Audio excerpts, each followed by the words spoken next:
alguna duda del último tema, chicos? ¿Cuál es el último tema?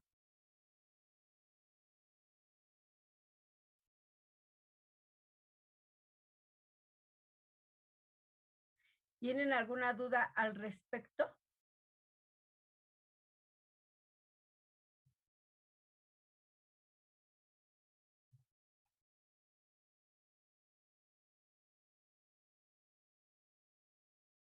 ¿No? ¿Ninguna duda?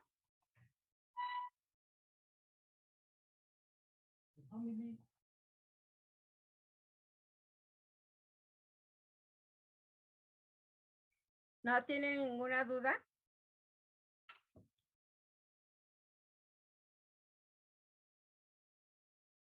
¿Qué pasó?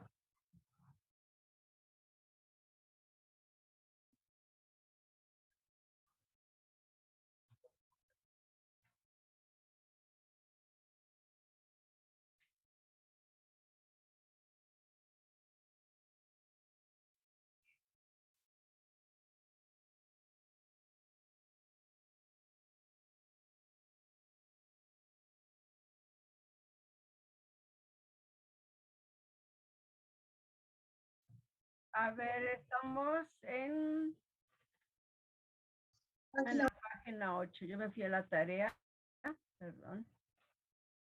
Muy bien, espérenme nomás. Desde página 8. Perfecto. Ajá.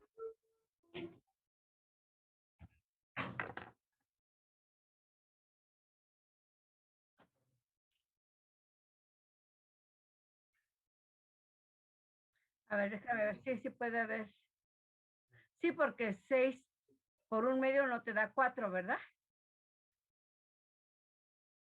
Es 8, ¿verdad? Bueno, porque dice que están, ¿cuántos átomos de níquel hay en una celda unitaria?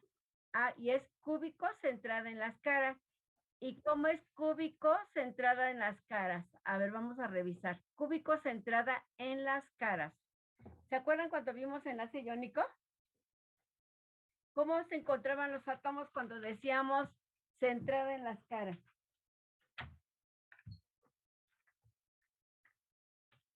A ver, rápidamente díganme, por favor, cuando decíamos cúbico centrado en las caras, ¿en dónde se encuentran los átomos?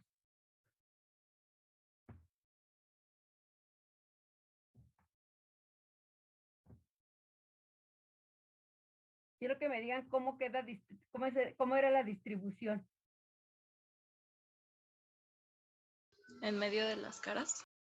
En medio de las caras, ¿cuántas caras tienen? 6. 6. 6. ¿Y cuánto vale? ¿Cuál es la proporción en cada cara? Un medio. Por un medio. ¿Y eso cuánto les da? 3. Muy bien. En total ahí, ¿por qué dice 4?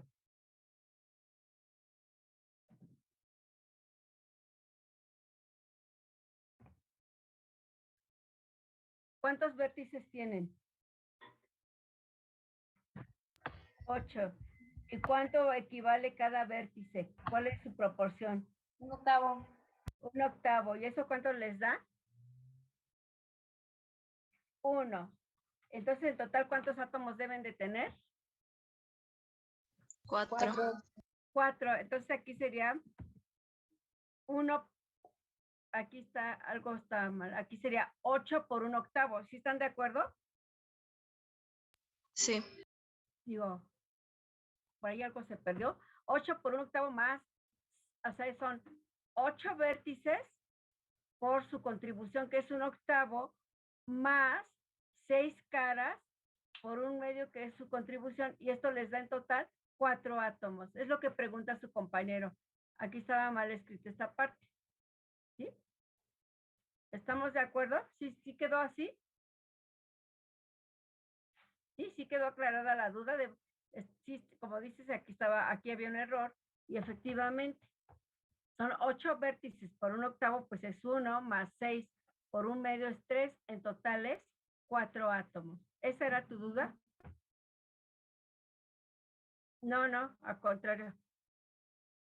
Luego siempre tenemos... Maestra, perdón, pasa? yo tengo dos dudas. Sí, Una es en la primera página del apunte. sí, ¿qué pasó? En el punto 2 dice que es un enlace fuerte que se forma entre elementos de la misma especie. Entonces, ¿tiene que ser forzosamente entre la misma especie para que sea enlace metálico? Generalmente sí, porque cuando ya son, a ver, muy buena pregunta, ¿verdad? Cuando son entre metales diferentes, ¿cómo se le llama a eso, chicos?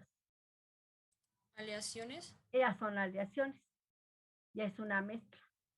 Ah, ok. Entonces, es que, bueno, me surgió la duda porque en el ejercicio 5 que tenemos que poner si los compuestos son conductores, semiconductores y... Bueno, ¿eso por qué? A ver, ¿por qué creen que pregunto eso, chicos? Ahí estamos hablando propiamente de aleaciones. Ahora yo les hago la pregunta. ¿Son aleaciones ahí? ¿O de qué estamos hablando ahí?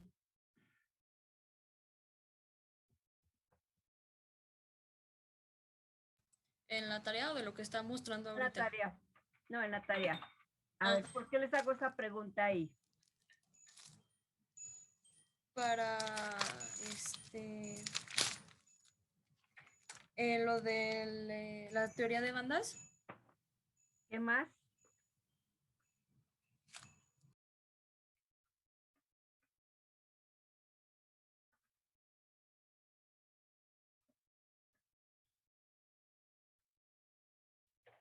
A ver, ¿qué más? ¿Por qué se les hace esas preguntas ahí? Acuérdense que ya los últimos ejercicios, los que vienen al final de capítulo, es porque ya abarcaron todo el tema.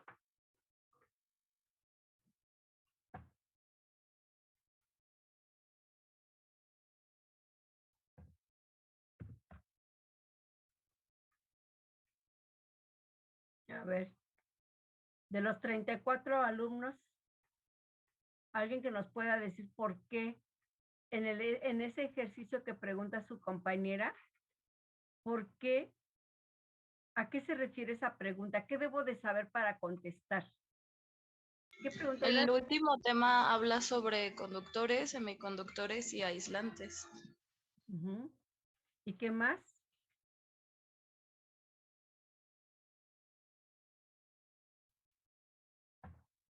¿Qué, Sobre los tipos y SNV. ¿Y eso qué es? ¿Eso para qué es? Para Es el, semiconductores. Se cruzaron las respuestas.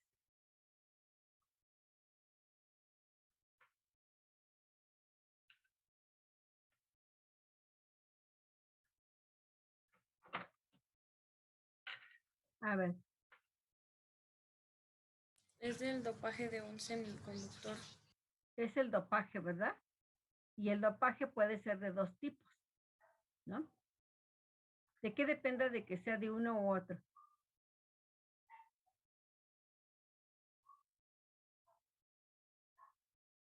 Si tiene huecos o tiene un electrón libre. Exactamente. ¿Y eso quién lo va a proporcionar?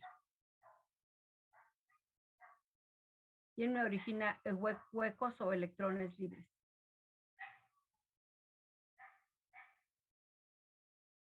Los electrones de valencia. ¿Y de quiénes?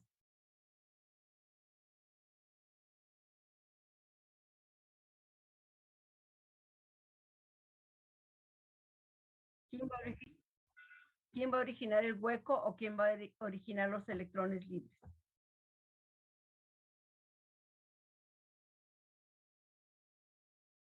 ¿Sí? Los que tienen 3 o 5 en su última capa de valencia. Según si tienen Porque, un número de porque los valencia mayor semiconductores son de 4. o menor al elemento que se va a dopar, ¿verdad? Porque no siempre voy a dopar el elemento con 4, por ejemplo, uno de silicio. ¿Qué pasa si yo dopo, por ejemplo, uno de la familia 5? Bueno, lo puedo dopar con uno de la familia 6 o con uno de la familia 4. Es menos frecuente, pero se puede hacer, ¿verdad? Entonces, los huecos los originan ¿quiénes? ¿Qué tipo de elementos? Que tienen más o menos electrones del que quiero dopar. Menos.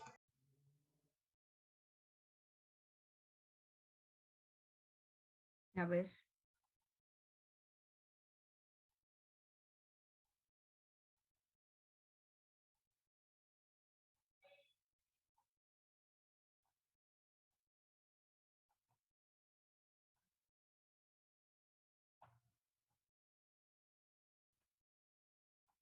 A ver, chicos. Y lo explicábamos el último día, ¿verdad? Antes de irnos de vacaciones.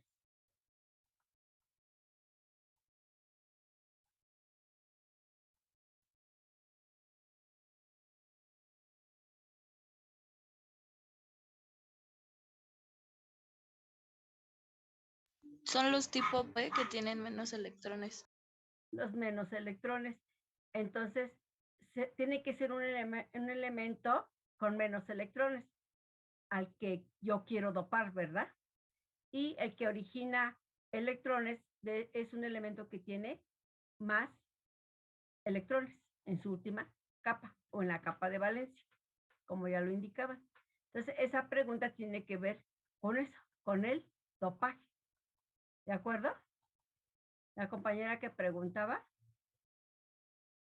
Sí, y bueno, es que de hecho tengo otra duda también ¿Sí? de ese ejercicio que tiene que ver, pero Ajá. es de la teoría de bandas. ¿Cómo sabemos cuánto se separan las bandas o cuándo se separan? No. De hecho, por eso se llaman bandas.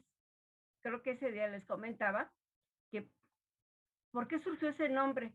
En vez de que se hubiera quedado como lo vimos en nuestros primeros temas, como la teoría del orbital molecular. ¿Por qué es la teoría del orbital molecular?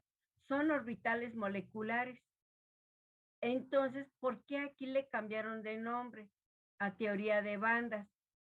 Pues porque son tantos orbitales. Aquí creo que a ver si se ve mi esquema, porque yo no lo veo muy bien.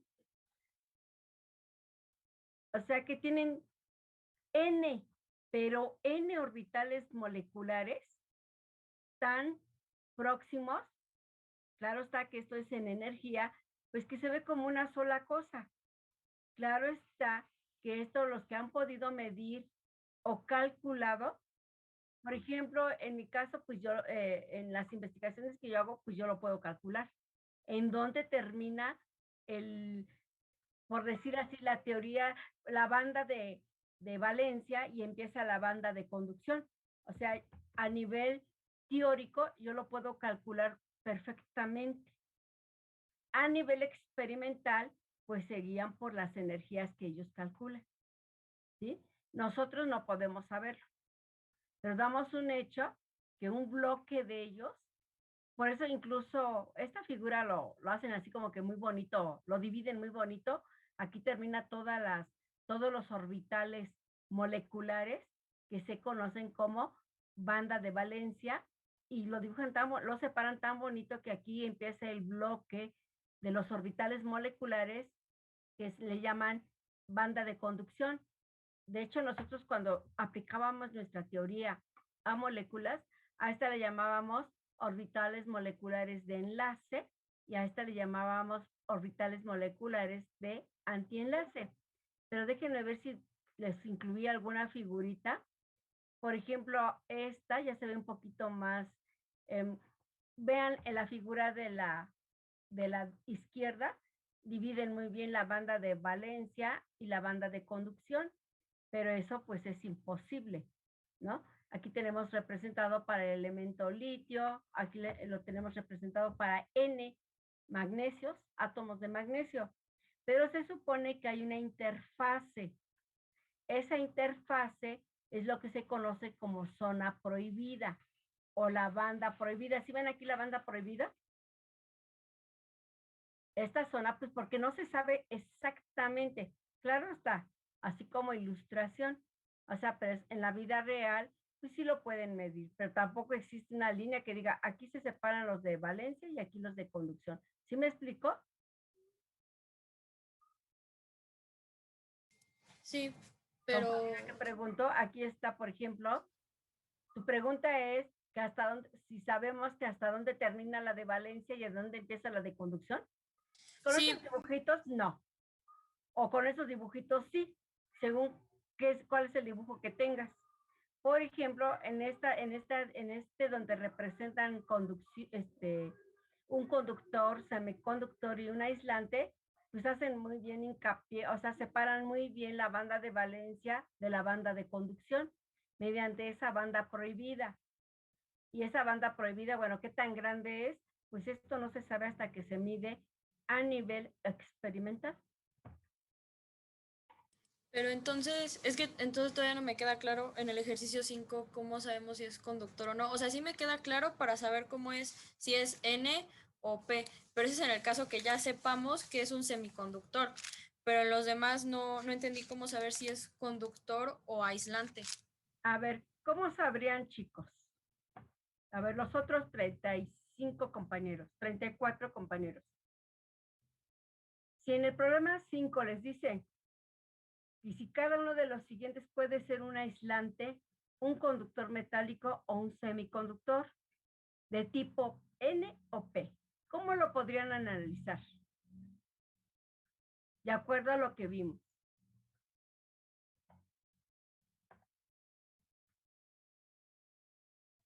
Pues según yo, en el primero, porque dice que se le agrega galio, yo supuse que ese era semiconductor y ya de ahí puse si era N o P, pero ese fue el uno. Entonces, ¿en qué te basaste? Pues que en el primero dice que se le agrega galio, o sea, bueno, yo me basé en los ejemplos que nos puso, que decía que se le agregaba otro elemento, pero ¿Cuál sería la explicación correcta, chicos? Yo me basé en un punto de ahí de conductores, semiconductores y aislantes, en donde dice que de la familia 5 a la 8A son aislantes y la 4 son semiconductores y pues antes me imagino, ahí sí ya no estuve segura, pero me imaginé que eran conductores. Entonces, ¿qué debo de saber? De acuerdo a lo que me acaban de decir, ¿qué debo de saber? Independientemente, con lo que me acaban de decir, ¿qué debo de saber? ¿En qué familia se encuentra? ¿De dónde está mi elemento, verdad? Y creo que eso lo sabemos desde estructura de la materia. ¿En qué familia, a qué familia pertenece mi elemento? De hecho, si ya ahí ya me lo están diciendo, casi como que, ¿de qué color es el caballo blanco de Napoleón, verdad? Si me están diciendo que al germanio, independientemente de qué familia, claro que debo de saber en qué familia está, se le está agregando galio, pues ya lo están dopando, ¿sí o no? Sí. Ya lo están dopando. Nomás debo de saber en qué familia está el germanio y en qué familia está el galio, ¿no?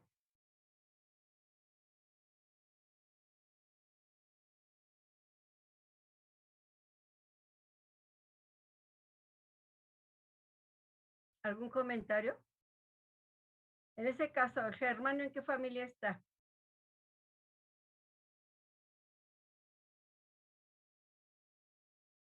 En la 4A. 4A. El germanio está en la familia 4, ¿sale? Y que le están agregando galio, lo están dopando. ¿El galio de qué familia es? De la 3A. 3A. Entonces, ¿qué tipo de dopaje es? ¿N o P? Tipo P. De tipo P, ¿verdad? Exactamente. Por ejemplo, el siguiente compuesto, porque el otro es de hecho, bueno, sí es un compuesto, es una mezcla. No es como un compuesto inorgánico de los que conocemos, porque pues para empezar esa no sería la fórmula, ¿verdad? Entonces es una aleación. Es una aleación en el cual se encuentra cobre y aluminio. ¿Sí? Entonces, de acuerdo a esto, pues, es un compuesto totalmente puro. Si es una aleación, porque eso finalmente es una aleación, ¿qué podría ser? ¿Cómo podría actuar esa aleación? ¿Como un aislante, un conductor Metálico, o un semiconductor? Conductor metálico. conductor.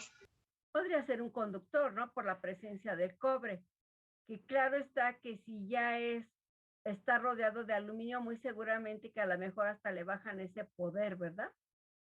Baja a que no sea muy buen conductor.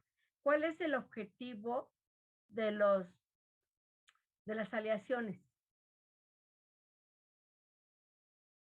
¿Por qué se crean aleaciones?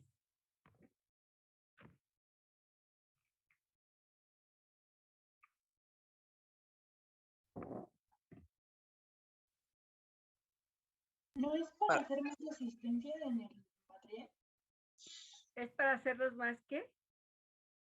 ¿Resistentes? Hacerlos más resistentes, ¿qué más? Para cubrir deficiencias que otros no tienen. Sí, para hacerlos a lo mejor más maleables, más dúctiles, para hacerlos, o sea, como dijo su compañera, aumentar la resistencia. Entonces, eso es una aleación. Entonces, en un momento dado sirve como para, a lo mejor en este caso, según para que lo quieran, o aumenta o disminuye su conductividad, ¿de acuerdo? Pero eso sí es una mezcla, es una aleación, mientras que en el inciso A tienen al elemento puro al cual se le ha agregado galio. Y vean la diferencia con el C. En el C les dicen que en algún momento dice por ahí que le están agregando algún elemento.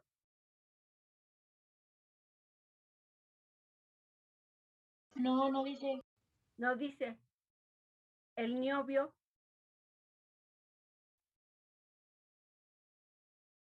No, tampoco dice. tampoco. Entonces, de acuerdo a cómo se encuentran en la tabla periódica, ustedes qué pueden intuir que sean conductores, semiconductores o aislantes.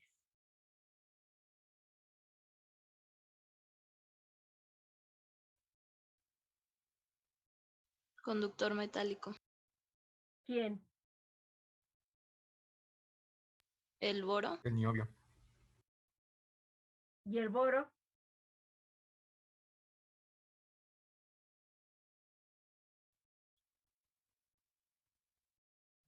Pero si ahí no le estamos agregando nada. Ahí no. Entonces son elementos puros. Por eso les decía que compararan con el del inciso A. Esos son, en También inciso sería A, un conductor, ¿no? a ver, el boro, ¿cómo lo podrían considerar? ¿Conductor? ¿Semiconductor?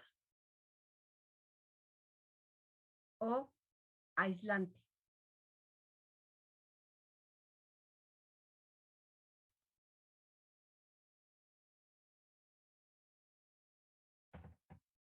Conductor. ¿Todos están de acuerdo que el boro podría ser un conductor?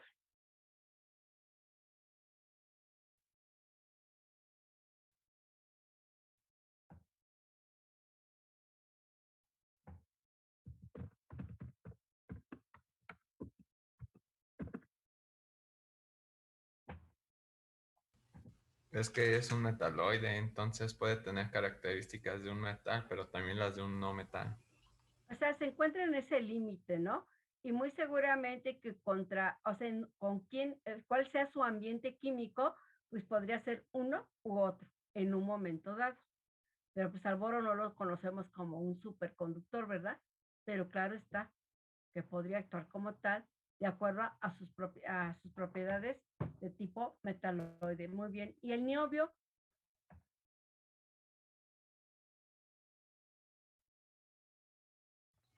Conductor, porque es un metal de transición. Generalmente, o sea, este sí es un metal.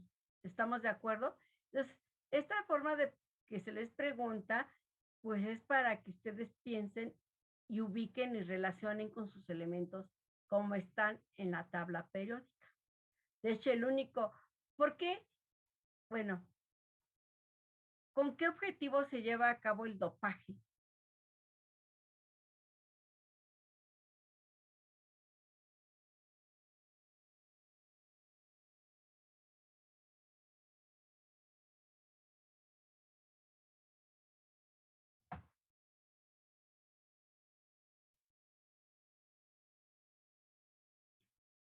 Para aumentar la conductividad.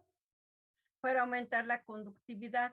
¿Y en qué tipo de elementos se aplica esto?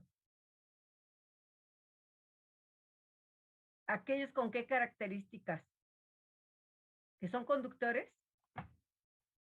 En los semiconductores. En los semiconductores, inclusive a lo mejor hasta un aislante, ¿no? Posiblemente podría podría pasar de un aislante a ser un semiconductor. Algo difícil, pero podría ser. Y un semiconductor podría mejorar a ser a un conductor, ¿verdad? Para eso se dopa.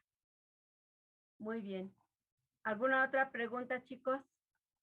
De esta parte? Entonces, profesor, en el caso del boro, ¿cuál sería como la respuesta correcta? Como lo dijo tu compañero, si nos vamos así como químicos, como es un metaloide, si es un metaloide, ¿qué quiere decir? Que se puede comportar como qué, como metal Metal, o no como no metal. metal. Y si es un no metal, pues podría ser a lo mejor hasta un aislante, ¿no? Y si es un metal, pues podría ser un semiconductor o un conductor. ¿Estamos de acuerdo? Sí. Así como lo dijo tu compañero, sí, pero tienes que considerar el comportamiento metaloide, ¿no? O sea, tienes que saber que ese boro, por la forma en que está la tabla periódica, entonces, de acuerdo a su ambiente químico, pues va a ser su comportamiento.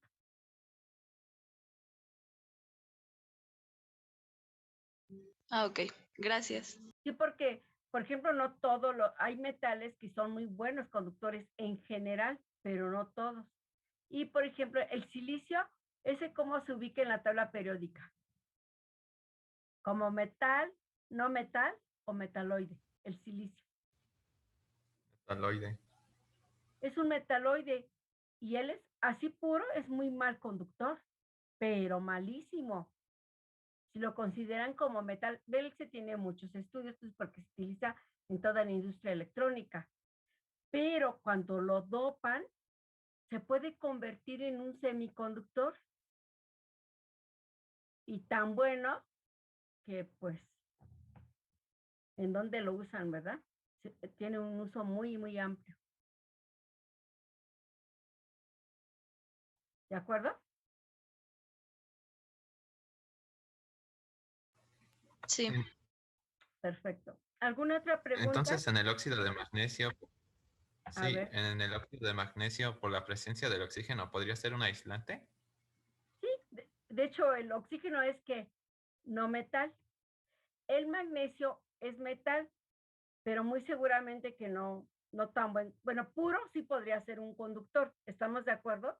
Pero ahí como está con el oxígeno en forma de compuesto, pues no sería un muy buen conductor, claro está. ¿Quién lo atenúa? El oxígeno. Como podría suceder en el caso de esta mezcla, porque este no es este no tiene ni nombre, al menos este sí tiene nombre, óxido de magnesio, es un compuesto inorgánico, pero vean esta aleación cobre-aluminio. Muy seguramente que este podría ser hasta incluso un aislante, podría, ¿no? Aunque tenga el cobre, pero ¿qué pasa? Que a lo mejor el aluminio le atenúa esas propiedades, ¿no? ¿Están de acuerdo? Se tendría que estar analizando caso por caso. Pero como bien lo dijo su compañero, el óxido de magnesio, pues no sería un súper buen conductor. El magnesio solito posiblemente sí, pero no con no ese compuesto. ¿Alguna otra pregunta, chicos?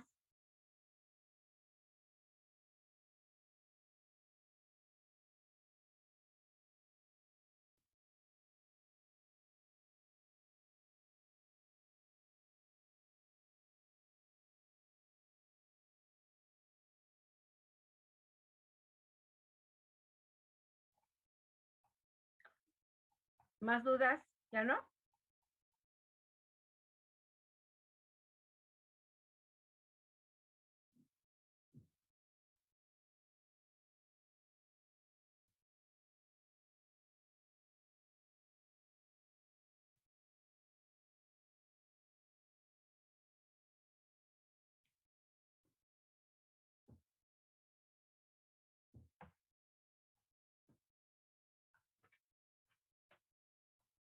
¿Preguntas?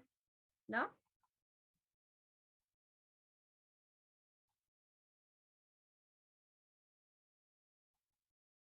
Parece que no, profesora. Bueno, entonces, lo que no me acuerdo si ese día les entregué el tema 6.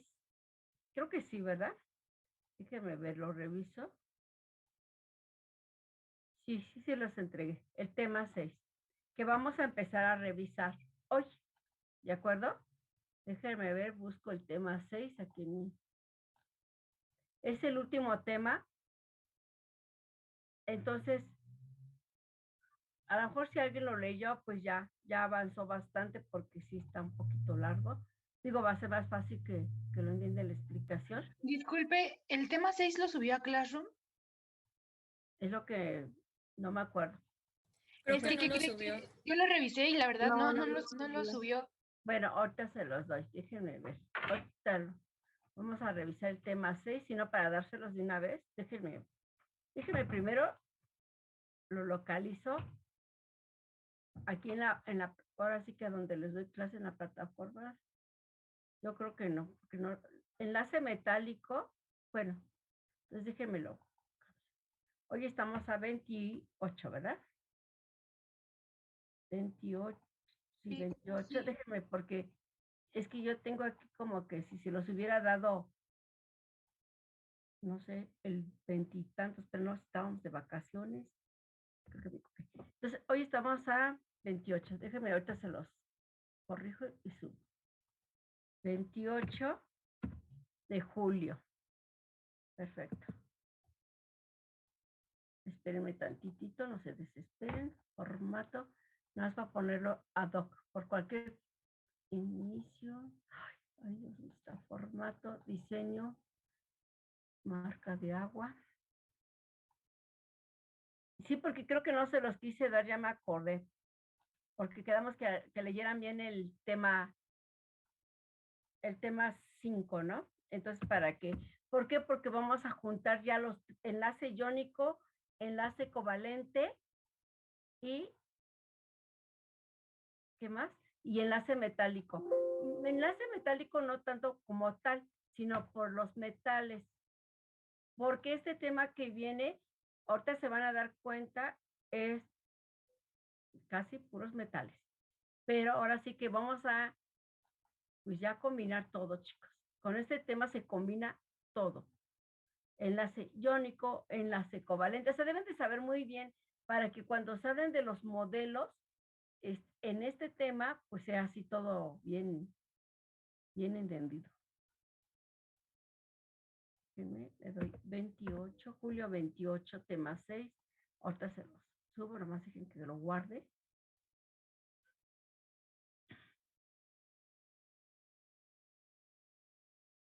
Acuérdense que ahorita tienen su oportunidad de preguntar, de tener dudas, porque en vuelta A y vuelta B yo aplico el examen, ¿sí?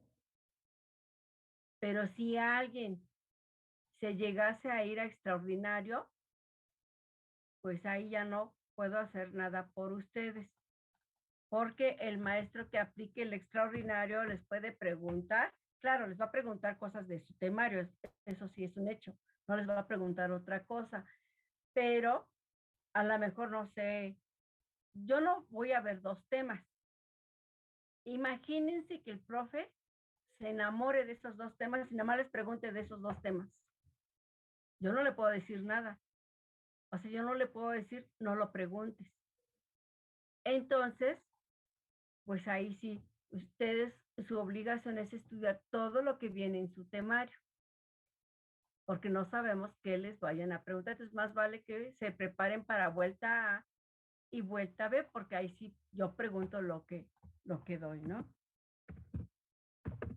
Tema 6. Fíjense que el tema 6 se llama compuestos de coordinación. Antes se les conocía como complejos, porque pues realmente su estructura química estaba compleja. Ahí por el siglo XIX no sabían qué onda con él, ¿no? O sea, no sabían por qué, de dónde sale esa estructura. Entonces, precisamente, le daban ese nombre. Pero ahora ya así muy elegantemente se les dice compuestos de coordinación.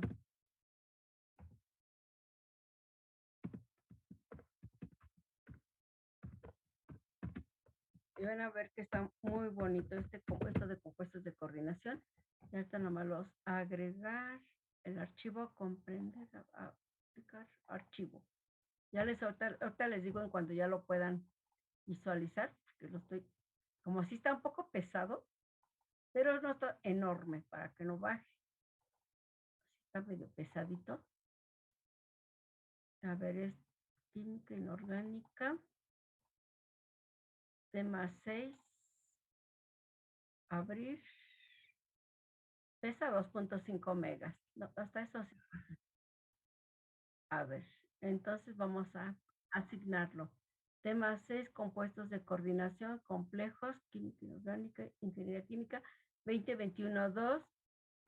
Entonces, hoy lo bueno es que están incorporando más compañeros para que todos lo tengan. 21-2, julio 28. A ver. Ya lo asigné, chicos. Ahora sí ya lo pueden visualizar en Classroom, por favor. A ver si ya les llegó. A ver, alguien que me diga si ya les llegó.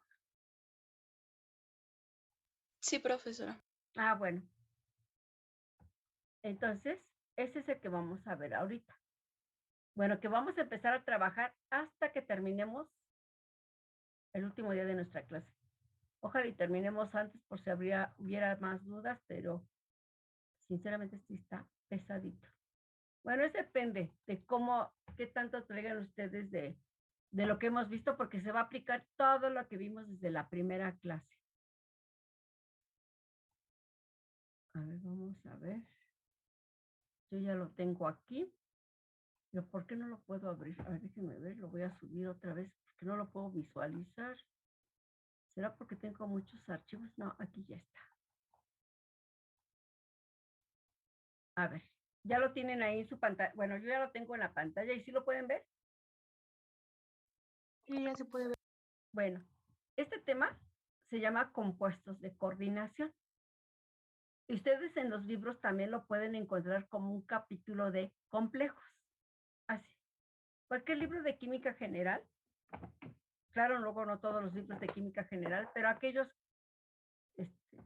libros así enormes, muy seguramente traen un capítulo de complejos o compuestos de coordinación o química de coordinación, como lo quieran encontrar.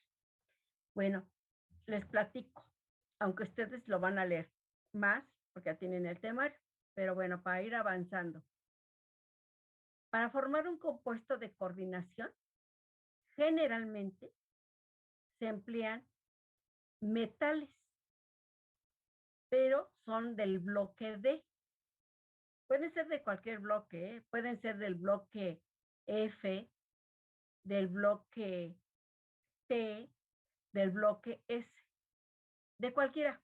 El chiste es que sea un metal. pero los más comunes son los de metales de transición.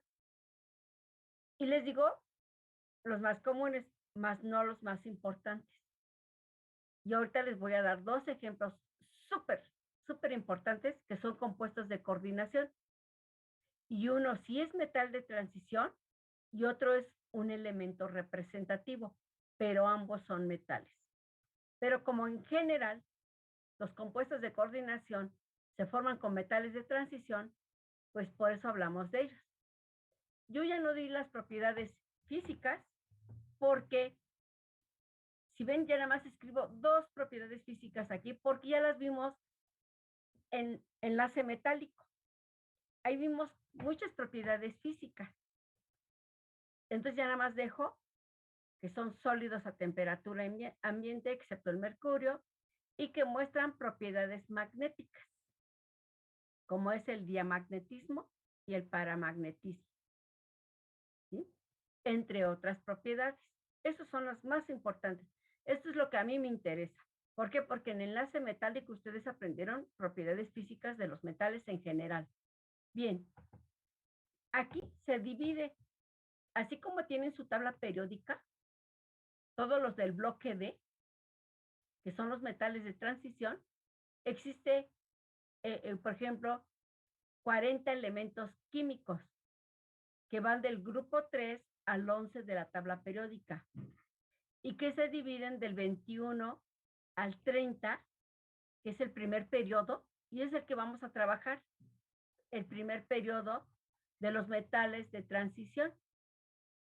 Y luego va del 39 al 48, del 72 al 80, del 104 al 112.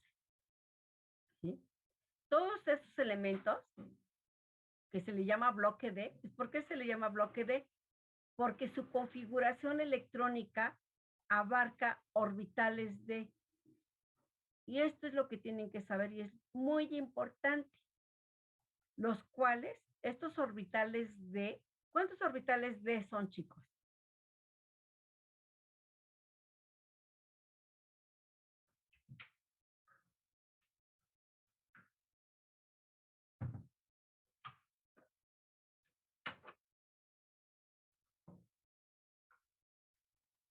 Son 10, ¿no? A ver, ¿alguien dice otro dato? 5. 5 orbitales D. Así es, son 5 orbitales D, 5 orbitales degenerados.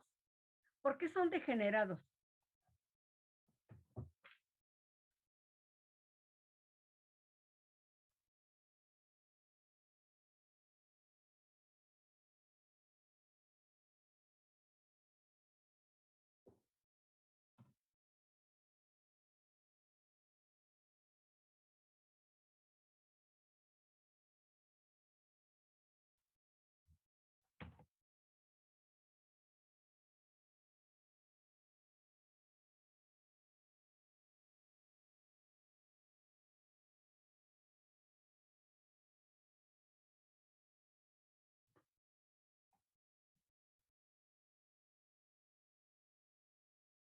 A ver, ¿por qué son orbitales degenerados?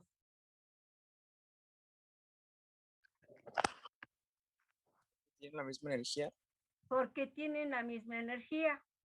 Se los pregunto porque yo les dije eso, independientemente que lo tuvieron que haber aprendido en la estructura de la materia, cuando veíamos a los orbitales P. Los orbitales P también son degenerados porque tienen la misma energía. Bueno, estos 5 orbitales D degenerados, en general, están parcialmente llenos de electrones o parcialmente vacíos, como lo quieran indicar, ¿sí? También los metales de transición tienen orbitales S con 1 o 2 electrones. ¿De dónde viene la palabra transición?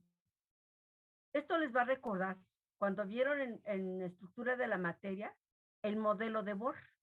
¿Sí se acuerdan del modelo de Bohr? Sí. ¿Qué pasaba con el modelo de Bohr? Pues que nada más se podía como para un solo elemento, ¿no? Que era el hidrógeno. ¿Qué pasaba con el hidrógeno?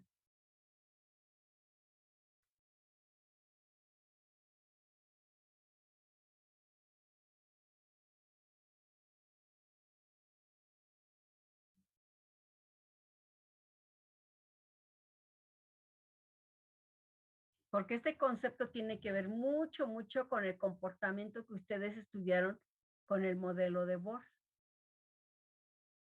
Platíquenme algo del modelo de Bohr.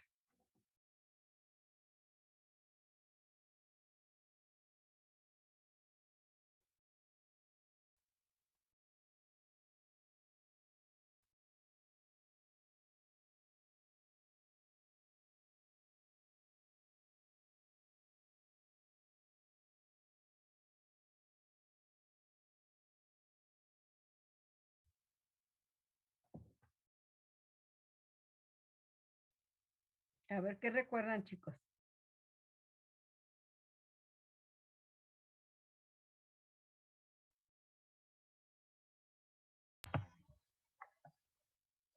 Pues que presenta los electrones en cada órbita, que tiene un elemento. O sea, cada nivel de energía o cada órbita tiene una cierta energía. Y esa energía le corresponde pues a ese electrón. ¿Y qué pasa con esos electrones? ¿O qué podría pasar con esos electrones que se encuentran en ciertas órbitas?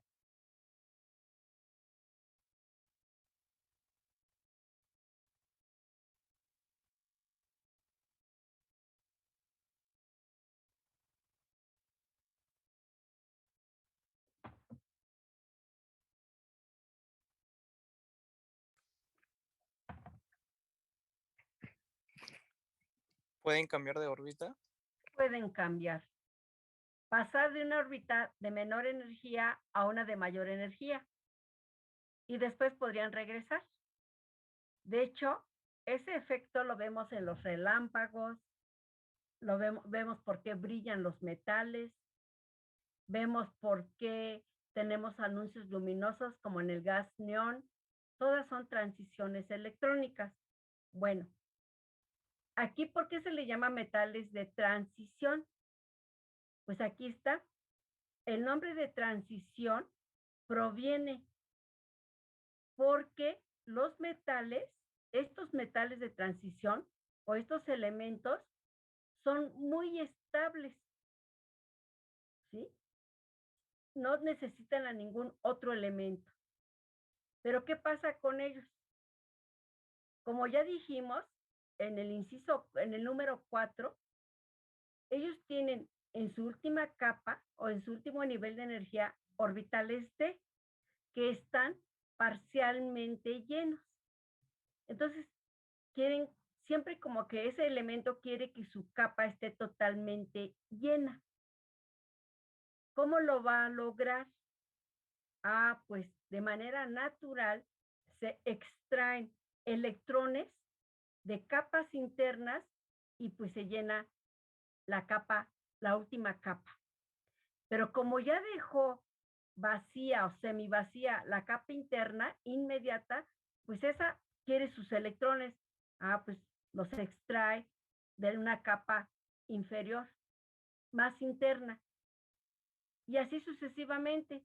Y como siempre se van requiriendo electrones para tener sus orbitales llenos, pues en algún momento también los orbitales pues esos electrones vuelven a participar en esos orbitales. Entonces siempre hay una transición electrónica. ¿Sí? Siempre está, entonces por eso se conoce como elementos de transición. ¿Alguna duda?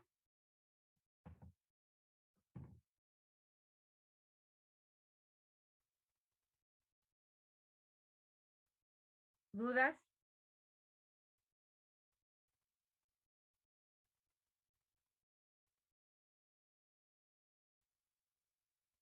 ¿Ya saben por qué se les llama de transición?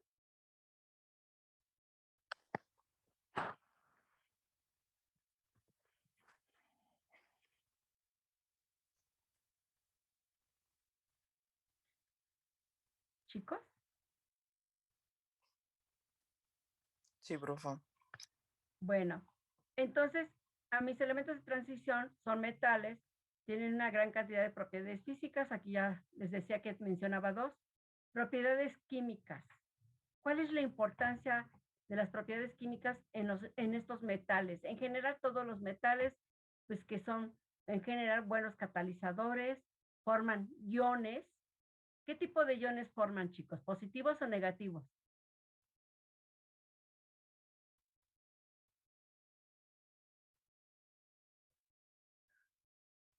Positivos. Los estados de oxidación más frecuentes son +2 y +3. Y los elementos con estados de oxidación bajos, pues se pueden encontrar como iones simples.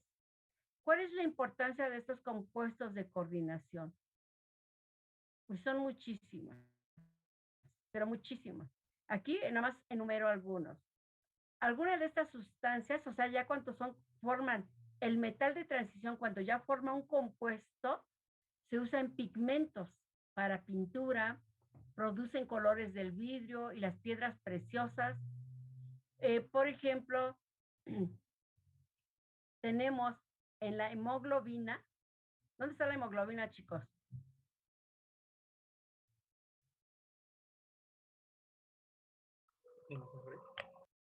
¿A qué les recuerda la hemoglobina?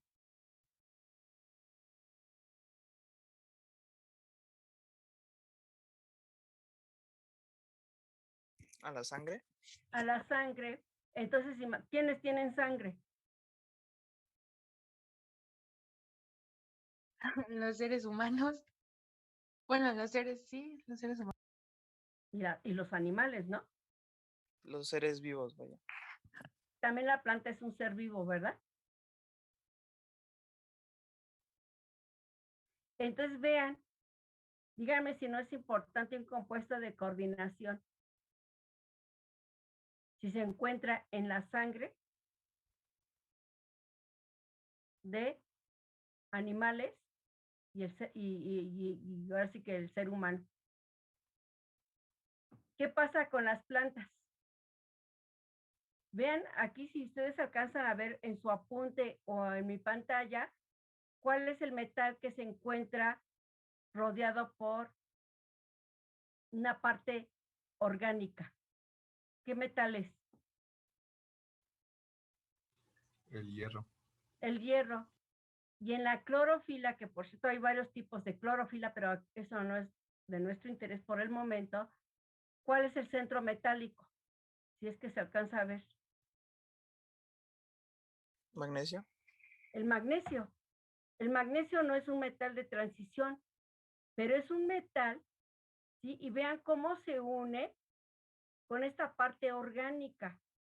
Vean cómo el hierro forma la parte orgánica, o cómo se une a la parte orgánica. Y vean aquí, muy a la derecha tenemos a la vitamina B12. ¿Cuál es su centro metálico?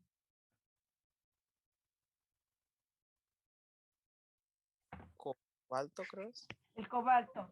Entonces vean la importancia de los compuestos de coordinación.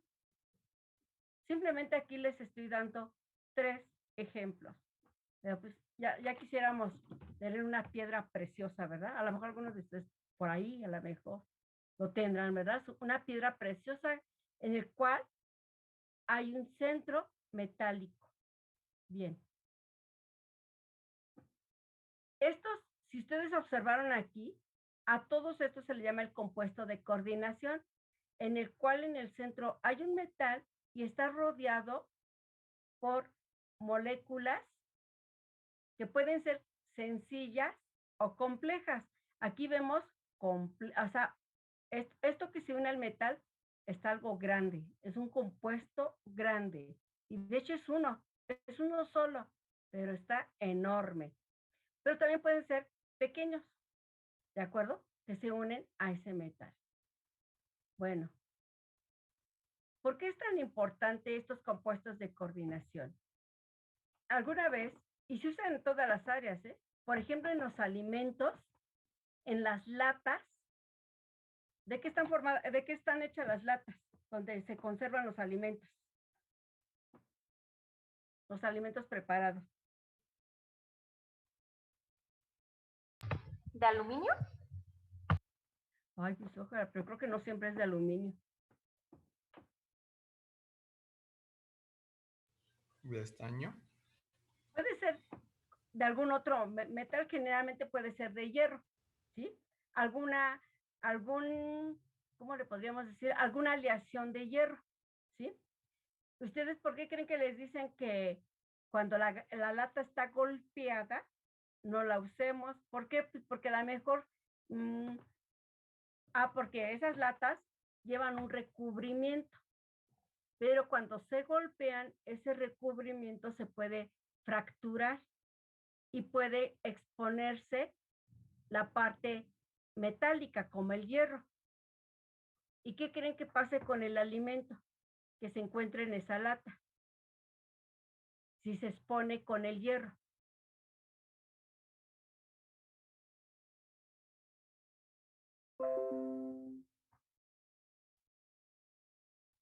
Pues que puede cambiar sus características organolépticas.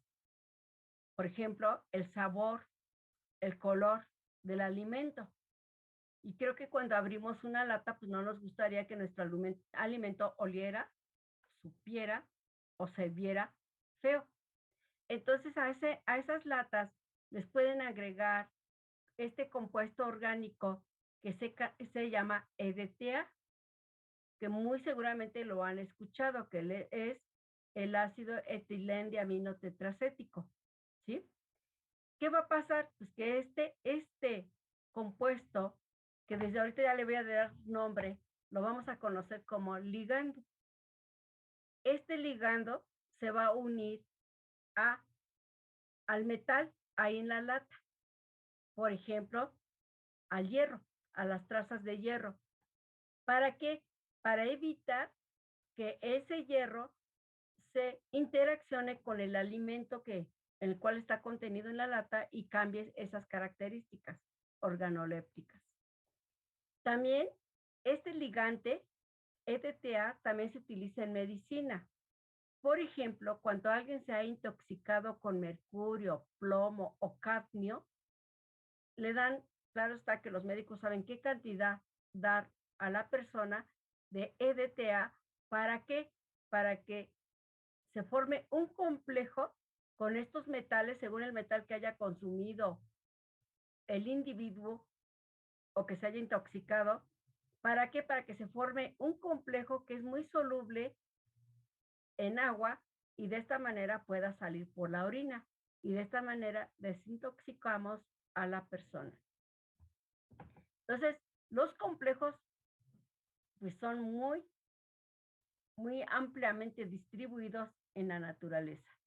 Estos compuestos, allá por el siglo XVIII, pues es cuando como que empiezan a surgir, pero por una simple razón. Los compuestos de coordinación tienen unos colores muy llamativos, muy intensos.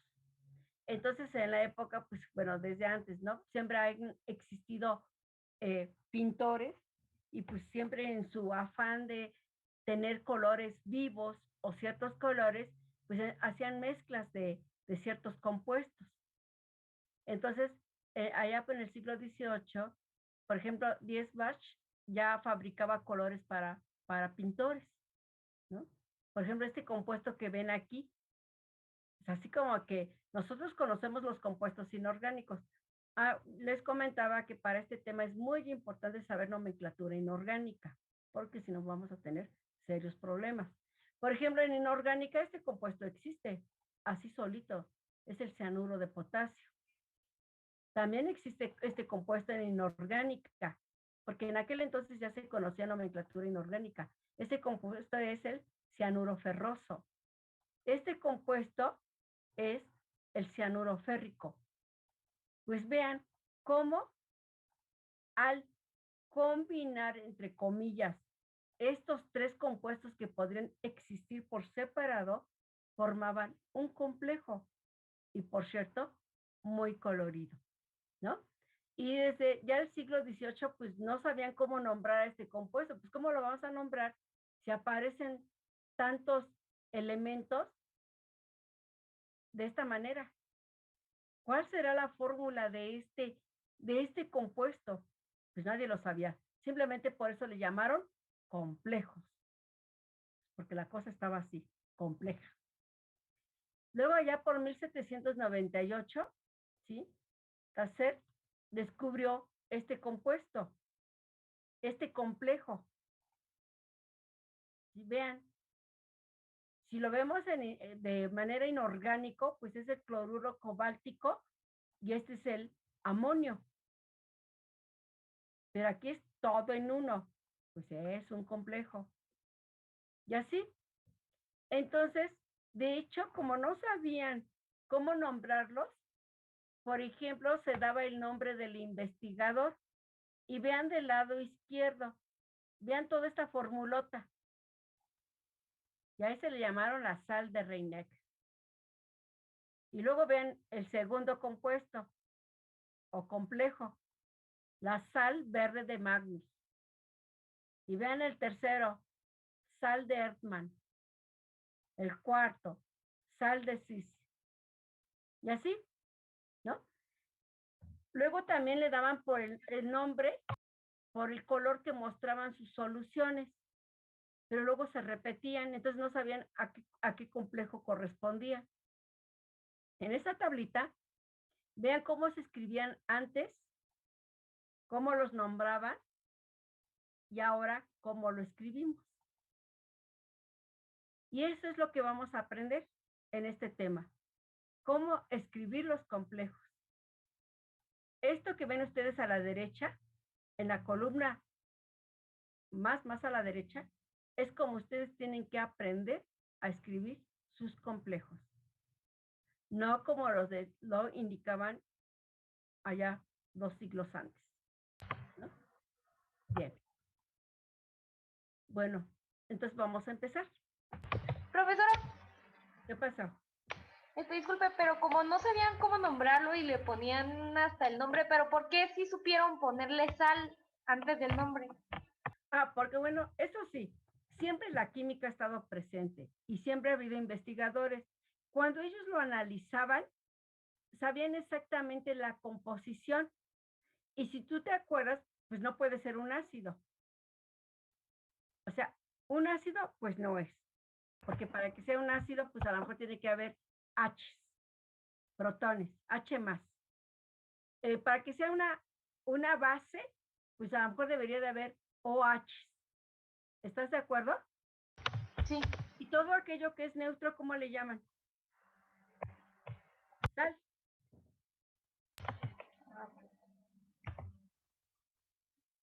¿De acuerdo? Sí. Bueno, entonces vamos a ver cómo todo lo que abarca un compuesto de coordinación. Aquí pues, es una forma de escribirlo, ¿eh? Es como todo. Lo que estaba aquí en esta tablita es de manera condensado. Así le decimos cuando está condensada la fórmula. Bueno, semidesarrollado. Pero esta es otra forma, con esta figurita, así también escribimos los complejos. Bueno, esta es una estructura que siempre pregunto en examen y que siempre, no sé por qué, pero nunca me creen ni me hacen caso, pero por eso les va mal. Esta no es completa ahorita más adelante está completa mediante otra teoría de cómo debemos escribir de manera desarrollada un complejo. Como ustedes pueden ver en este dibujo, ¿sí? En el centro está el metal. El metal ya dijimos que forma cationes y ya dijimos que tiene un estado de oxidación particular. A ese metal están interaccionando aquí, porque me gustó esta geometría, en este caso 6 ligantes. Pero puede ser desde el número 1 hasta el número 13. O sea, según el metal, puede soportar hasta 13 ligantes. Perfecto. Bueno, como lo dice aquí el inciso A, bueno, desde aquí, un compuesto de coordinación está estructurado de la siguiente manera. En el centro está el catión metálico, puede ser cualquier metal. pero claro, de preferencia de transición, pero no es necesario. Puede ser cualquier metal. Alrededor, bueno, vamos a decirle alrededor, una serie de ligantes que pueden ser idénticos o todos diferentes. Todos los ligantes pueden ser neutros, como el agua, el amoníaco, el monóxido de carbono, o iónicos, cloro menos, OH menos, nitrito. Por eso les decía que aquí deben de tener al 100% su nomenclatura inorgánica, porque pues no me voy a detener aquí a explicar si conocen o no los aniones. Los ligantes pueden ser, aparte de que pueden ser neutros o pueden tener carga, aquí nada más escribí algunos ejemplos con carga -1, pero puede ser carga -2, -3, la que sea. Los ligantes pueden ser monodentados o polidentados. Dentro de los polidentados pueden haber bidentados, tridentados, cuatridentados, quincuadentados, sexadentados. ¿A qué se refiere esto? Se refiere a que estos ligantes, por ejemplo, vamos a suponer que un ligante sea el agua. ¿Cómo es que el agua interacciona, o vamos a decir, se une a este metal? Ah, pues va a ser mediante un átomo. Y como yo ya les di todo al inicio, ¿cómo creen, o más bien la pregunta sería, ¿qué átomo del agua creen que es el que se va a unir con el metal?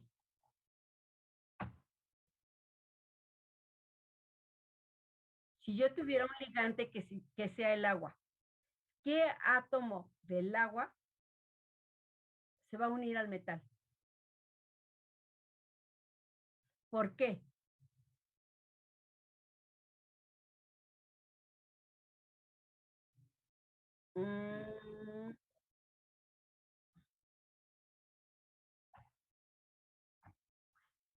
Está muy bien tu respuesta. Y voy a dejar esa respuesta para otra teoría. Algo más sencillo de lo que nosotros vimos, pero no tomando el dipolo del agua. Eso me va a servir para una teoría más adelante. Eso exactamente que acabas de decir me va a servir para la teoría del campo cristalino. ¿Qué más tiene ese oxígeno?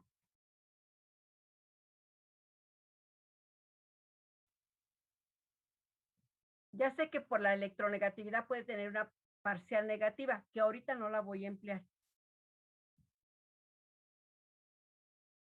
¿Qué más tiene ese átomo de oxígeno?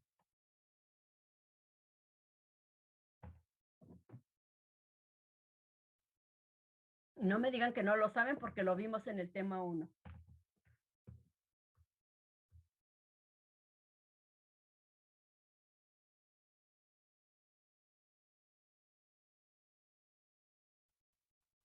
Tiene pares libres. Muy bien. Pares libres que pueden interaccionar con el metal. Entonces, como vemos, el agua nada más tiene un elemento que puede donar pares libres. Uno. Entonces se le llama monodentado. ¿De acuerdo? Pero también existen ligantes que se conocen como polidentados. De ahí la clasificación. Si es bidentado, ¿qué significa? Con lo que les acabo de decir. ¿Que tiene dos pares libres? A ver, el agua tiene dos pares libres. Dos átomos libres para dar. Dos átomos que pueden donar pares libres.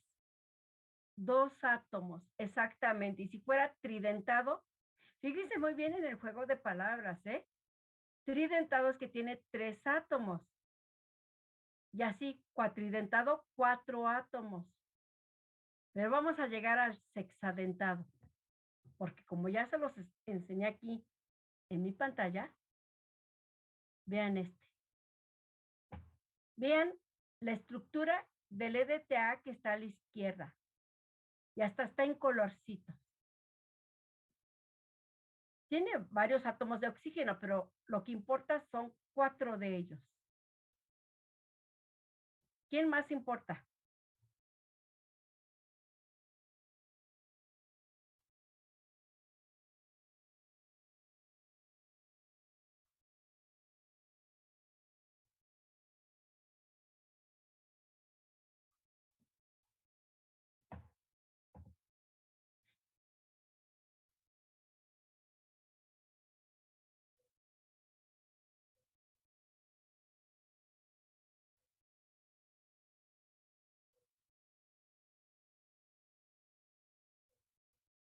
A ver, chicos, ¿por qué el EDTA?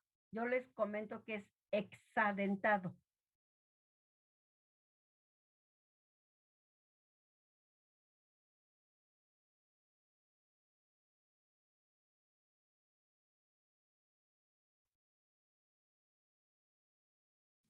Porque tiene 6 átomos que pueden donar un par libre. Compartir. Y qué bueno que lo mencionas. No es lo mismo compartir que donar. ¿Por qué no es lo mismo, chicos?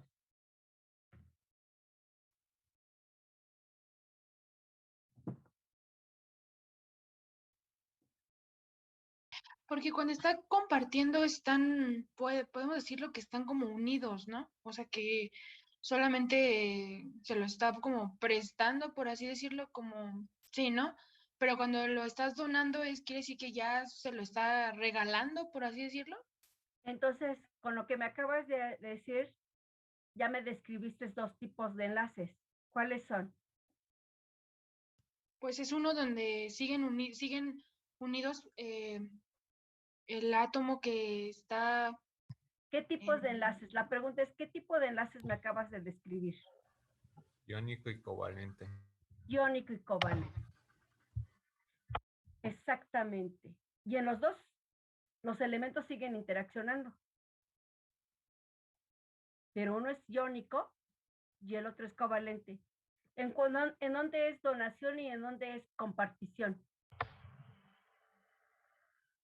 En el iónico es donación y en el covalente se comparten. Exactamente. Entonces, eso nos va a servir para más adelante. Entonces, vean, entonces a eso se refiere con si es monodentado o polidentado. Bien. Inciso E. Este concepto de ácido de Lewis, este tema me lo salté, precisamente es uno de los temas que no vimos, pero lo voy a explicar aquí. ¿Qué es un ácido de Lewis y qué es una base de Lewis? ¿Sale? Un ácido de Lewis, aquí lo ejemplifico. Un ácido de Lewis es aquel que puede aceptar un par de electrones, como el boro. El trifluoruro de boro que ya analizamos por allá, tiene aquí un orbital que no, sí ven mi cursor, ¿verdad? Tiene un orbital que está vacío y él puede aceptar un par electrónico. Entonces, un ácido de Lewis se define como aquel elemento que puede aceptar un par electrónico. Sí, pero entonces debe de haber alguien que se los done. Pues aquí tenemos, ¿se acuerdan del amoníaco? ¿Se acuerdan del nitrógeno? Para que ustedes sepan si hay pares libres o no, ¿qué teníamos que estudiar en aquel entonces, chicos? ¿Cómo sabían si había pares libres o no?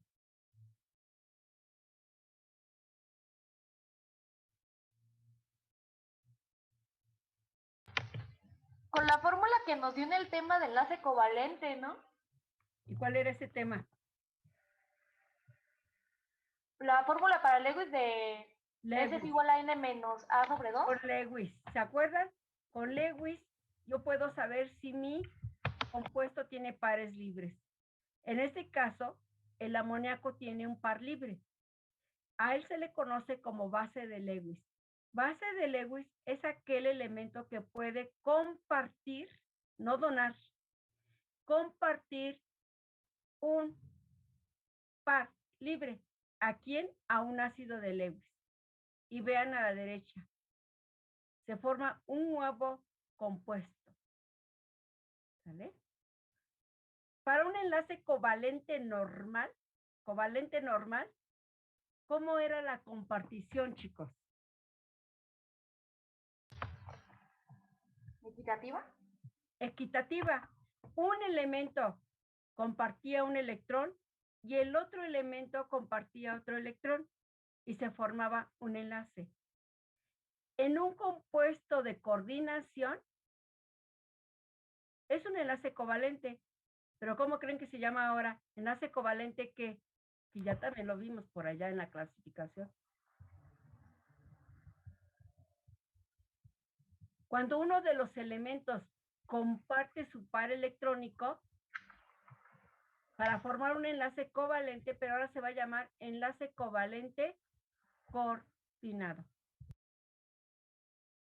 Y se los mencioné en el primer día de clases. ¿Ya ven? Que les dije, todo lo que mencione hoy nos va a servir durante todo el semestre. Bien. Entonces, ya como yo ya sé quién es el ácido y la base de Lewis, en este complejo, ¿quién es el ácido de Lewis? ¿Y quiénes son las bases de Lewis?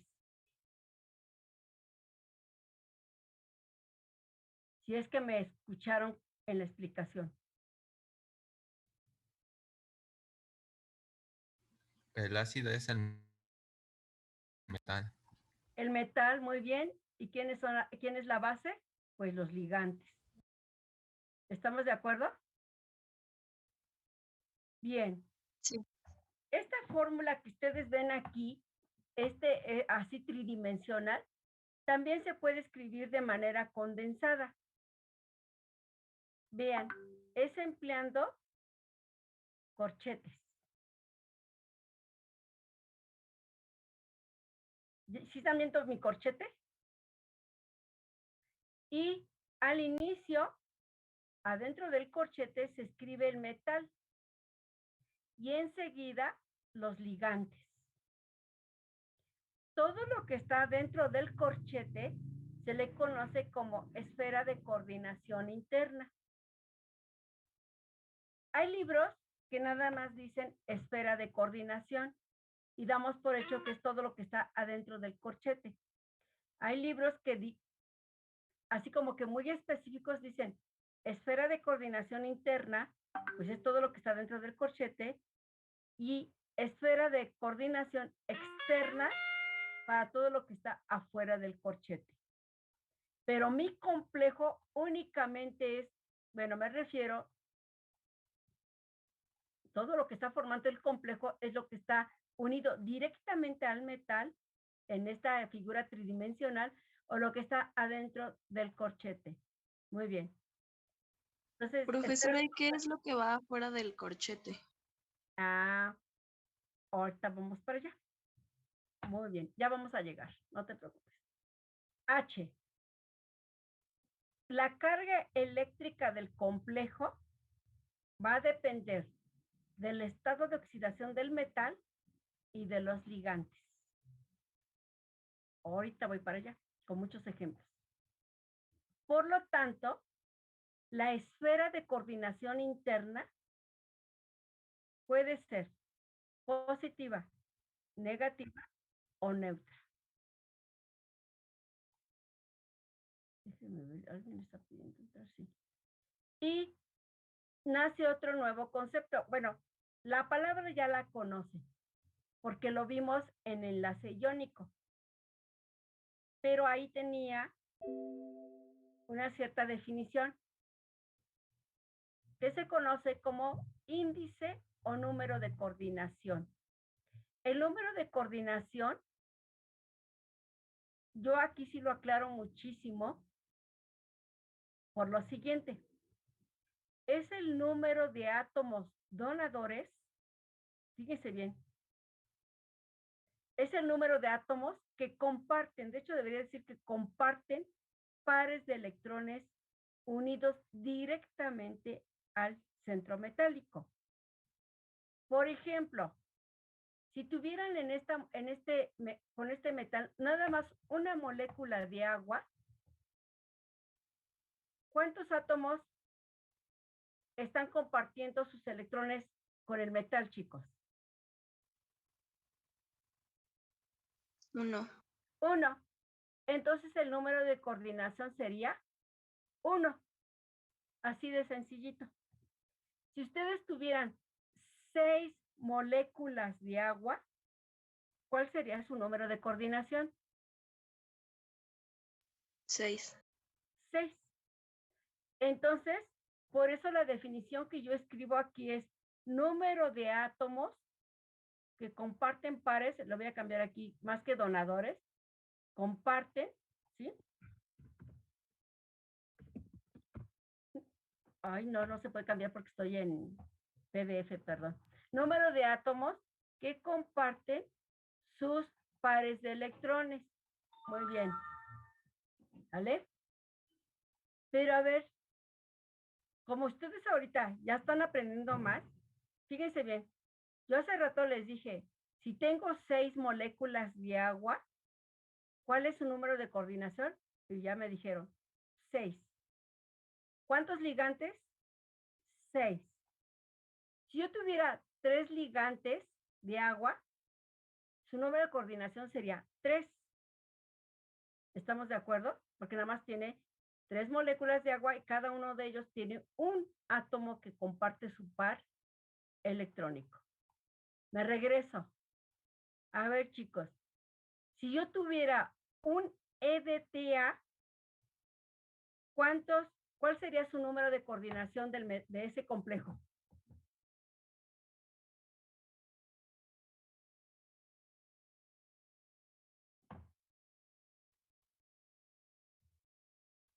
¿4?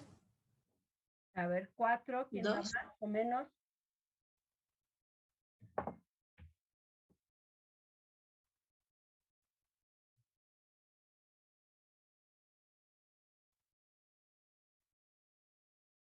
Quiere decir que no pusieron atención hace ratito, ¿verdad? Yo digo que 5. A ver.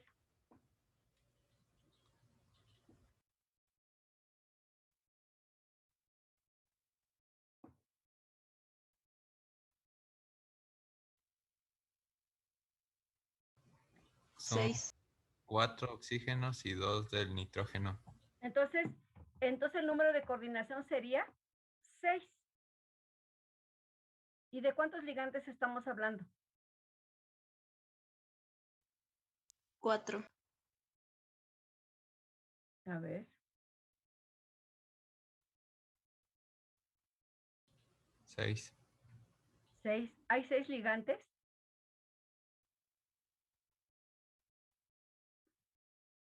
¿Cuántas moléculas de DTA ven ahí?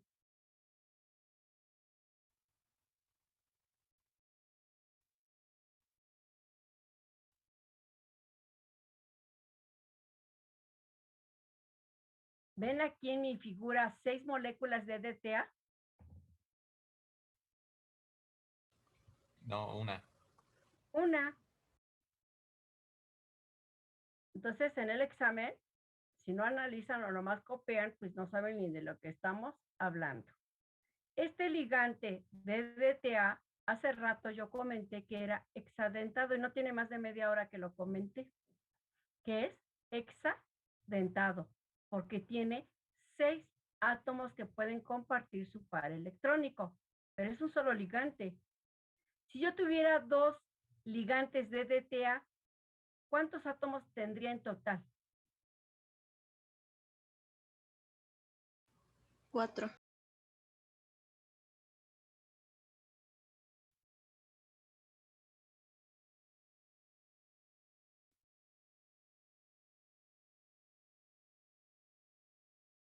A ver.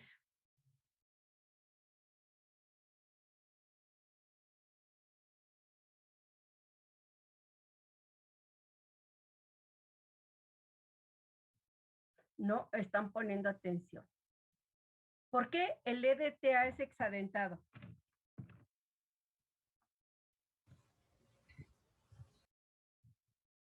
Porque tiene 6 átomos que comparten electrones.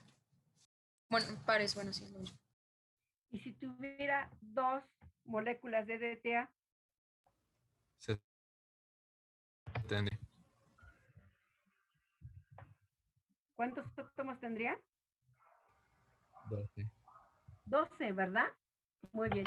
Entonces, ¿cuál sería el número de coordinación si yo tuviera dos EDTAs unidos a mi centro metálico?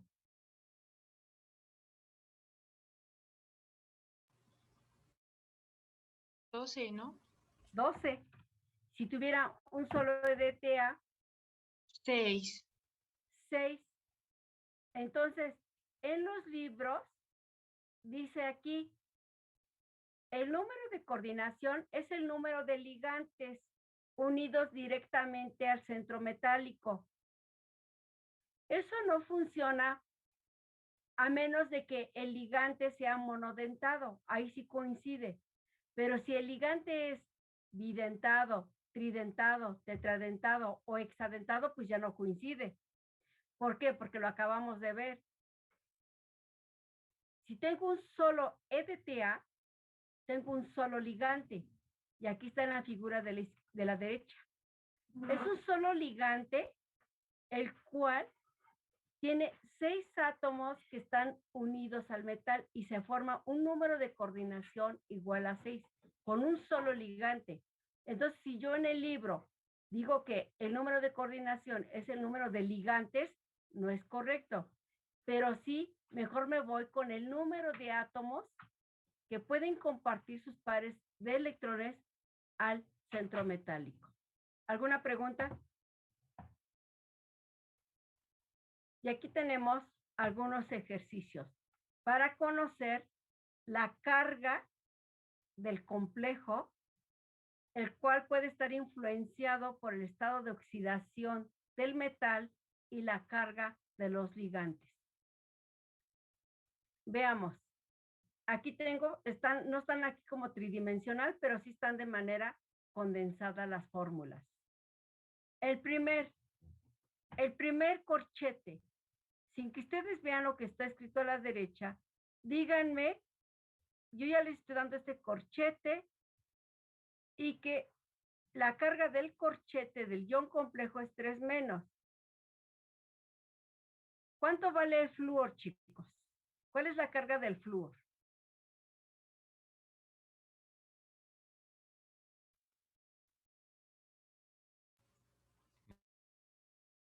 No. ¿Cuál es? Perdón. Menos. Menos 1. ¿Cuántos flúors tienen ahí? 6. Entonces, ¿cuál es la carga total negativa?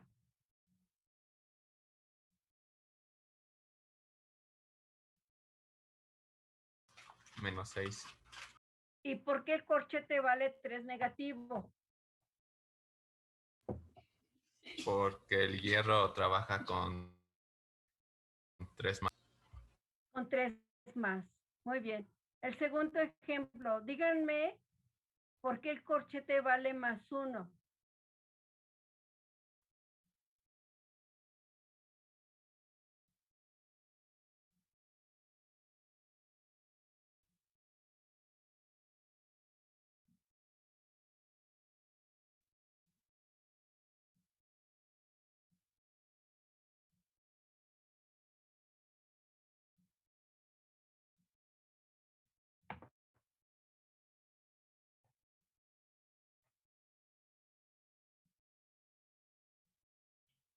A ver, de los 33 que quedan,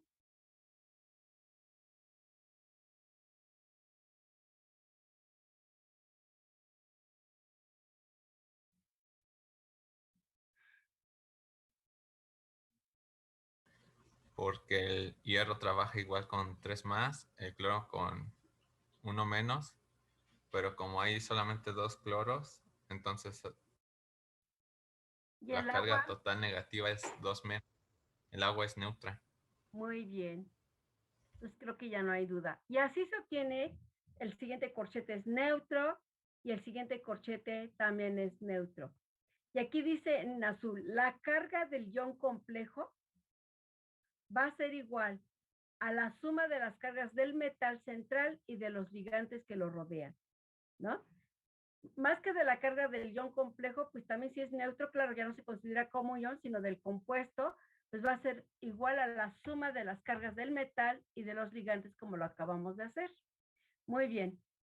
Entramos, como ya conocemos cómo es que se forma un complejo, el siguiente paso es la nomenclatura. Para esto, pues hay que aprenderse, hay cientos y cientos de ligantes. Aquí nada más les di una mini lista de algunos ligantes monodentados, bidentados y el único hexadentado. Todos los aniones, ¿sí? Sus nombres o incluso los neutros ya terminan con o il. Entonces aquí en coordinación, el agua y el amino y el amoníaco son los únicos que tienen nombres raros. El agua se va a llamar acuo. El amoníaco se va a llamar amin o amino. El OH- se va a llamar hidroxo. El flúor en inorgánica se llama ion fluoruro, aquí se va a llamar fluoro.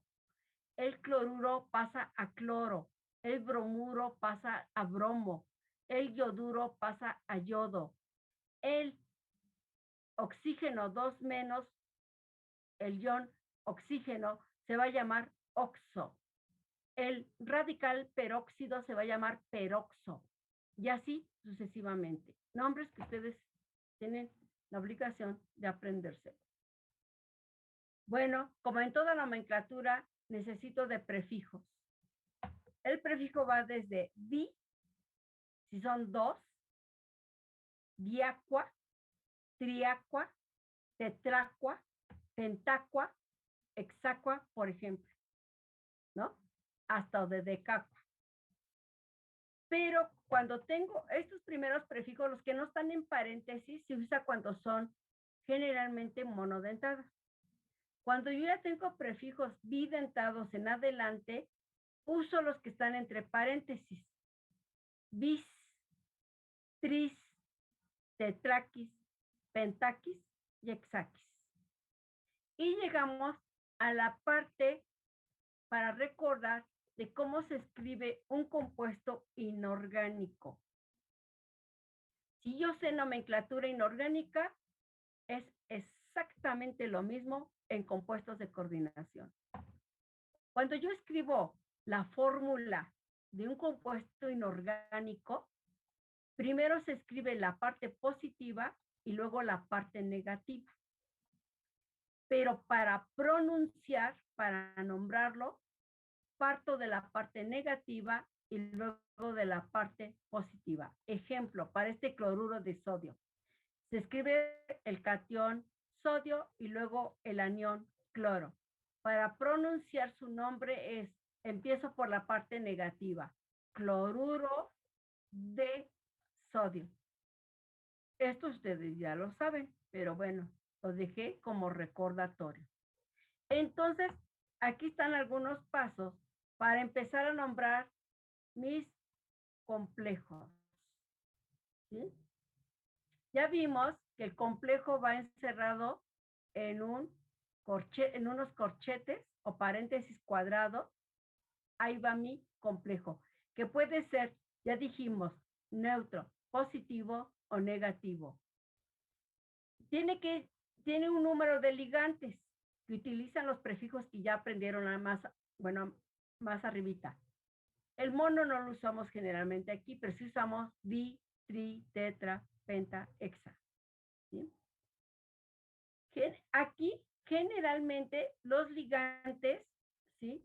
¿Cómo se indican? Porque si son iguales no hay ningún problema, pero si son diferentes, los libros dicen que puede ser por orden alfabético o que los puede uno ordenar por cargas, si son negativos, neutros, positivos.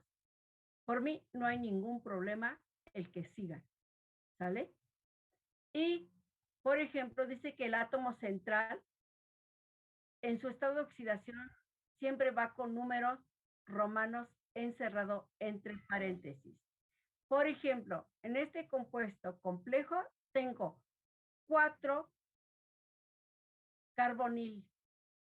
Entonces va a ser tetra, carbonil, rodio y entre paréntesis su estado de oxidación por números romanos. En este caso, pues como es 0, pues bueno, ahí se incluye como tal. Aquí dice que si el corchete, ¿sí? Si el complejo o compuesto de coordinación es un anión, o sea, el corchete, el metal, ya no le vamos a decir como aquí, rodio, así como está en la tabla periódica, o hierro, sino que vamos a agregar la terminación ato o ico, como está aquí. Vean cómo el primer corchete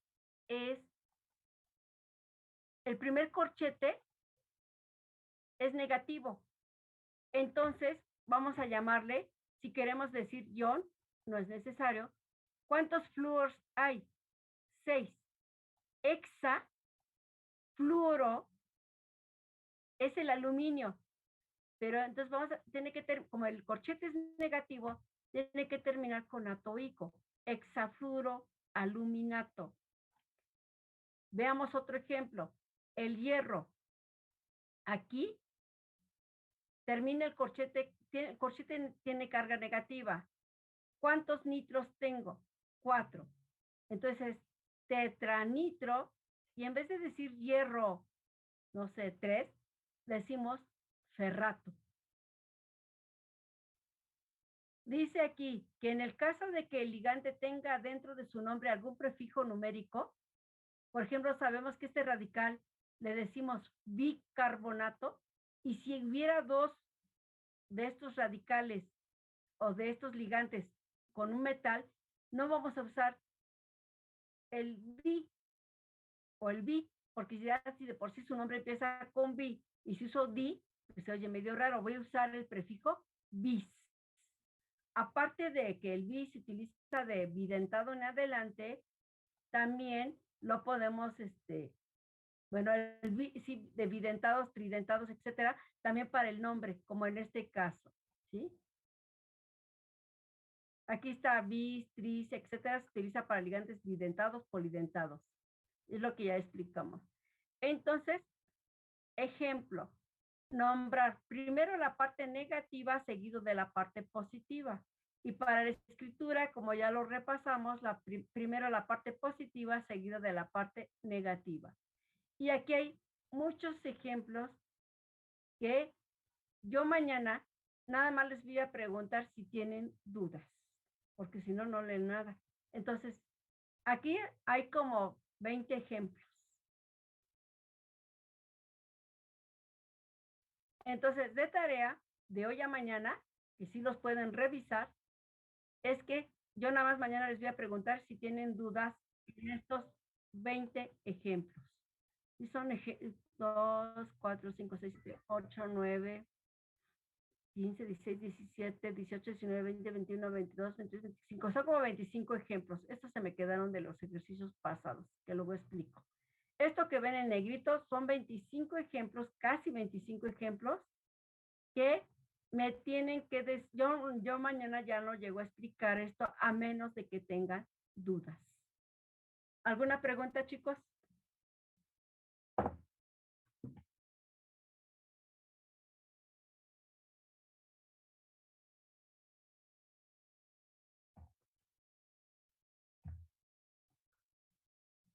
No, profesora.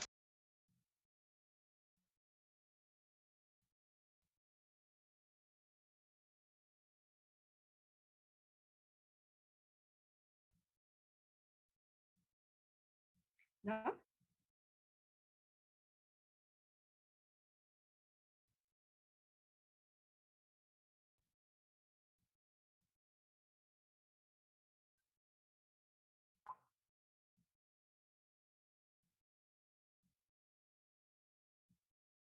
No, profesora. ¿Seguros?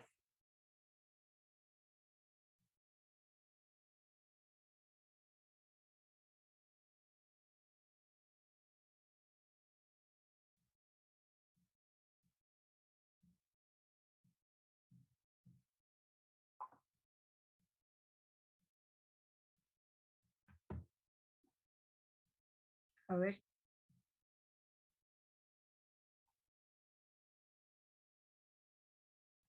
Nada, digo, hasta ahorita algún comentario, porque mañana esto es nomenclatura con todo lo que les acabo de explicar, son bases, nada más para entrar ya de lleno a esto. ¿Alguna duda? ¿Comentario?